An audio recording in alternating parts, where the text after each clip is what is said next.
یہ 5 دسمبر 1971 ہے۔ تاریخ کے اوراق الٹے تو چشم تصور میں نگاہیں مشرقی پاکستان کے ضلع بوگرا دیناج پور کے قصبہ ہلی پہ رک جاتی ہیں۔ مشرقی پاکستان ماہ دسمبر جاڑا اور خاکی وردی میں ملبوس صرف 42 سپاہی،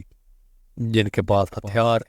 اور خوراک سب ختم ہو چکے تھے۔ سردیاں عروج پر تھیں، گرمی تھی تو رگوں میں دوڑتے خون کی گرمی، یا پھر ان دھماکوں کی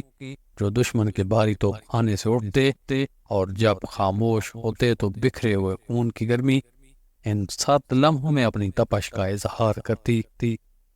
اس آگ و خون کے مارکے میں پاک فوج کے ساتھ البدر، الشمس اور مجاہد فورس کے چند نوجوان بھی آج مشرقی پاکستان کی سرحد پہ سینہ سپر تھے۔ ہلی کی اس محاذ پر 3 دسمبر 1971 یعنی 2 دن قبل وائرلیس سے اچانک ایک پیغام سنائی دیتا ہے: colonel Sharma, brigadier Lachhman Singh here. Colonel Sharma, آج جنگ کو شروع ہوئے 12 دن ہو چکے۔ تمہارے بقول یہاں صرف ایک چھوٹی سی یونٹ ہے جو ہلی ریلوے لائن پہ ہے، لیکن یہاں ہمارے 4 بریگیڈ آگے نہیں بڑھ رہے۔ وائرلیس پہ انٹرسپٹ ہوتی یہ آواز سنتے ہی پاک فوج کا کمپنی کمانڈر، جس کا بھوک سے برا حال تھا، نعرہ تکبیر بلند کر کے اپنی چھوٹی سی کمپنی کا مورال بلند کرتا ہے اور کہتا ہے کہ اللہ کا شکر ہے کہ ہم نے دشمن کی پیش قدمی روکتے ہوئے آگے بڑھنے سے روکا ہوا ہے۔ اب وہ تمام سپاہی جن پر بھوک اور تکان کا غلبہ تھا، ان میں بھی جوش تازہ بیدار ہوتا ہے۔ 22 نومبر سے باضابطہ جنگ شروع ہوئے 2 ہفتے گزر چکے تھے۔ مشرقی پاکستان کا یہ شمالی حصہ، جہاں سے بھارت نے مکتی باہنی کے غنڈوں کے لیے اسلحہ اور افرادی قوت پہنچانی تھی، تاحال رکا ہوا تھا۔ یہاں میجر محمد اکرم کی قیادت میں اب صرف 42 سپاہی ماں رضاکار بچے تھے جو عرض وطن کا دفاع کرتے ہوئے بھارت کی 4 بریگیڈ کو للکار رہے تھے۔ دوسری جانب دیناج پور، بوگرا سیکٹر اور اس کے نواب البدر، الشمس اور مجاہد فورس کے چند رضاکار بھی تھے جو آفت کی اس گھڑی میں پاکستان کا سب سے ناری پرچم تھامے مکتی باہنیوں سے نبرد آزما تھے۔ لیکن اب ان کے پاس بھی ہتھیار ختم ہو رہے تھے۔ خوراک کی قلت اس لیے بھی تھی کہ دریائے برہم بتر کی ندی کو غدار بنگالیوں نے پاکستان کا نام لینے والے اہل اردو بہاریوں، محب وطن بنگالیوں اور اطراف میں بسنے والے چکما قبیلے کے بدھوں کے خون سے سرخ کر دیا تھا۔ جبکہ اندرون شہر غداروں نے تمام دکانیں بند کروا لی تھیں۔ ہاں کوئی مجاہد رضاکار وہاں کچھ روٹیاں اور مچھلی یا دال بھجوا دیتا تو بھجوا دیتا، لیکن آج دوپہر تک کوئی بھی نہیں آیا تھا۔ اس سیکٹر میں میجر ریٹائر قاضی زمان نے مکتی باہنی کے غنڈوں کی کمان سنبھالی ہوئی تھی، بلکہ وہی بھارتی فوج کو بھی راستہ دکھا رہا تھا۔ یہ بنگال کا جدید میر جعفر وہی قاضی زمان تھا جو 1954 میں پاک فوج سے ریٹائرمنٹ لینے کے بعد مشرقی پاکستان صنعتی ترقیات کے شعبے میں گھس گیا اور خوب مال کما کر ڈھاکہ اور چٹاگانگ میں اپنی کوٹھیاں بنوائیں، اور جب حکومت پاکستان نے حساب مانگا تو صدر ایوب کے خلاف ہو گیا۔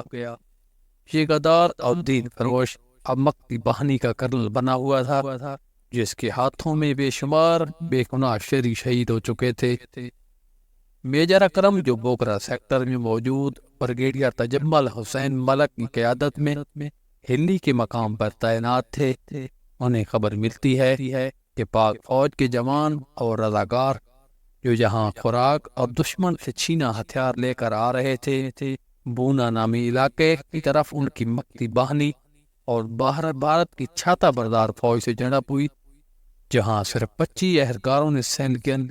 سینکڑوں سے مقابلہ کیا، لیکن وہ سب کے سب شہید ہو چکے ہیں۔ ہاں صرف شہید الحسن نامی ایک اہلکار کچھ سامان لے کر پہنچا ہے اور اسی نے یہ اطلاع دی ہے۔ میجر اکرم یہ خبر سنتے ہی آسمان کی طرف سر اٹھاتے ہیں جیسے اللہ سے غیبی مدد طلب کر رہے ہوں، پھر واپس اپنے سپاہیوں کو آ کر صورتحال بتا کر کہتے ہیں یہ علاقہ جہاں ہم موجود ہیں مشرقی پاکستان کی شہرگ ہے، مانا ہمارے پاس اب کچھ بھی نہیں، ہماری اپنی بریگیڈ میں غداری کی وجہ سے اب سب کچھ ہاتھ سے جا چکا ہے، لیکن ہم قسم کھاتے ہیں کہ مر جائیں گے لیکن اپنی زندگی میں دشمن کو یہاں نہ قدم رکھنے دیں گے، نہ ریلوے لائن عبور کرنے دیں گے۔ میجر صاحب کی یہ بات ہوئے موت کے ہاتھ پر بیت تھی، انہوں نے ابھی بات ختم ہی کی تھی کہ ان کے مورچوں پر شدید گولہ باری ہونے لگی۔ یہ علاقہ دشمن کی 4 بریگیڈ کی زد میں تھا، لیکن مجال ہے کہ مردان خاکی میں سے کوئی بھی قدم پیچھے ہٹاتا اب کو نقصان کا رن پڑا تو بھارتی کرنل شرما اور غدار بدن قاضی نور سمان کی رپورٹ پر کہ یہاں صرف ایک ہی کمپنی ہے۔ بھارتی تیاروں نے پمفلٹ پھینکے کہ پاک فوج ہتھیار ڈال دے۔ بھارتی سکھ کمانڈر بریگیڈیئر لچمن کسی بھی طرح یہ بات ماننے کو تیار نہ تھا کہ یہاں صرف ایک کمپنی ہے، اس لیے حملے میں اور شدت کروا دی۔ بھارتی کرنل شرما بجرنگ بلی کی مالا جپتے ہوئے آگے بڑھ رہا تھا، جہاں سے میدان تقریباً خالی نظر آ رہا تھا، لیکن وہ پاک فوج کی جرات مندی کے باعث اپنے افسر کو یقین دلانے سے قاصر تھا کہ یہاں صرف چند مجاہد سپر ہیں۔ بریگیڈیئر لچمن سنگھ کے حکم پر وہ ٹینک کا دستہ اور پیادہ فوج لے کر آگے بڑھا تو اچانک میجر اکرم نے ان کے ٹینک سکواڈرن پر فائر کھلوا دیے۔ دیکھتے ہی دیکھتے 4 ٹینک نظر آتش ہو رہے تھے، جبکہ اس کے ارد گرد بھارتی فوج اور مکتی بہانی کے غنڈے جہنم میں جانے سے قبل دنیا میں آخری ہچکیاں لے رہے تھے، جن میں کرنل شرما بھی تھا۔ 4 دسمبر 1971 کو بی بی سی کا نمائندہ کسی نہ کسی طرح یہاں پہنچا تو کیا دیکھتا ہے کہ صرف ایک میجر اپنے 40 کے قریب سپاہیوں کے ساتھ سیسا پلائی دیوار بنا تھا۔ اس نے عزم و استقامت کو بھی دیکھا تو میجر اکرم اور ان کے ساتھیوں کے گرد آلود چہروں پر بھوک کے آثار بھی چشمے نم کے ساتھ محفوظ کیے۔ اس کی جیب میں کچھ مونگ پھلی کے دانے تھے، وہ اس نے میجر صاحب کو دیے تو محاذ پر مصروف میجر اکرم نے ایک سپاہی کو بلوا کر سے چھلوائے اور ایک دانہ سب کو دے دیا۔ بی بی سی جو اب برٹش براڈ کاسٹنگ کی بجائے برہمن براڈ کاسٹنگ سروس بنا ہوا تھا، اس کا نمائندہ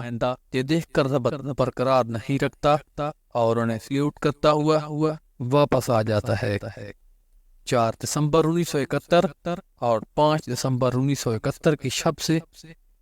صبح تک بھارت آخری تابڑ توڑ حملہ کرتا ہے، جس کے نتیجے میں پاک فوج کے صرف 42 سپاہیوں نے بھارت کے 540 جوانوں کو